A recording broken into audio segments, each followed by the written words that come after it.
Militan Houthi Yaman membajak sebuah kapal kargo di Laut Merah yang diduga milik pengusaha Israel.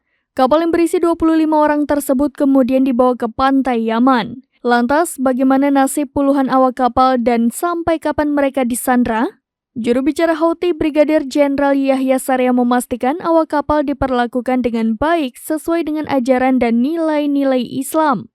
Namun ia tidak menjelaskan lebih lanjut kapan mereka akan dibebaskan seperti dikutip dari RT pada Selasa 21 November 2023.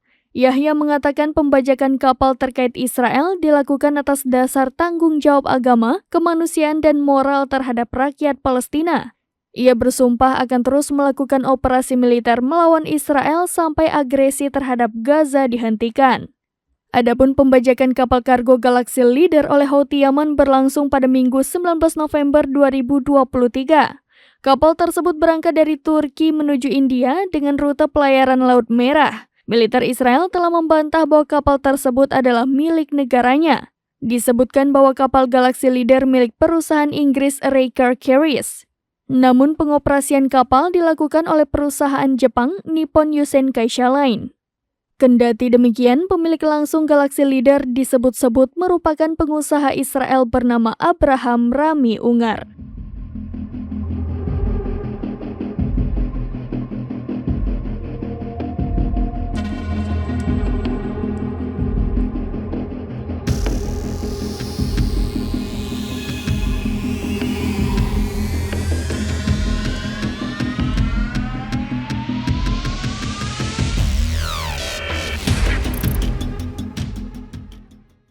Download Tribun X sekarang, menghadirkan lokal menjadi Indonesia.